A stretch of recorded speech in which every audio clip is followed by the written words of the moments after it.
Hi friends, welcome to MIM garage. మన దగ్గరికి అయితే ఒక ప్యాషన్ ప్రో బైక్ అయితే వచ్చింది. దీని ప్రాబ్లం వచ్చేసి ఎక్స్లర్ అయితే ఆటోమేటిక్గా రేజ్ అవుతుందని చెప్పారు. సో హ్యాండిల్ అనేది తిప్పితే మీరే చూడొచ్చు, బైక్ అనేది ఎక్కువ రేజ్ అయిపోతుంది. సో కస్టమర్ అయితే వైర్ అయితే తీసుకురావడం జరిగింది. నేనైతే చెప్పాను భయ్యా దీనికైతే వైర్ అయితే బాగుంది, దీనికి అడ్జస్ట్మెంట్ ఒకటే అనేది. ఇక్కడైతే మీరు చూస్తే ఇక్కడ ప్లే అనేది లేదు ఫ్రెండ్స్. చాలా మందికి ఇది ప్లే ఉండాలా, కొంచెం అనేది ప్లే ఉంటే బండి రేజ్ అవ్వకుండా ఉంటుంది. సో కస్టమర్ అయితే వైర్ తీసుకురావడం అయితే జరిగింది. వైర్ అయితే బాగుంది, దీనికి అడ్జస్ట్మెంట్ అయితే నేను చేసి చూపిస్తాను అని చూపించాను.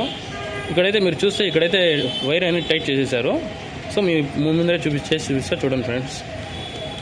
సో చాలా మందికి అయితే వైర్ అయితే యాక్చువల్గా ఇది పోదు. సో ఇప్పుడైతే మీరు ప్లే అయితే గమనించవచ్చు. ఈ ప్లే అనేది ఉండాలి ఖచ్చితంగా వేరే ప్రతి ఒక్క బండికి. సో ఈ వైర్ అయితే బాగుంది. సో ఇక్కడైతే మీరు చూస్తే కనుక ఇక్కడ కూడా ఒక ఇది సరిగ్గా కనపడకపోవచ్చు. సో ఇక్కడ కూడా కావాలంటే మీరు వైర్ అయితే అడ్జస్ట్మెంట్ చేసుకోవచ్చు. సో ఈ చాలా మందికి అయితే ఈ ప్యాషన్ ప్రోకి స్ప్లెండర్కి వైర్ అయితే పోదు. ఇలాంటి వీడియోస్ కోసం మన ఛానల్ సబ్స్క్రైబ్ చేసుకోండి.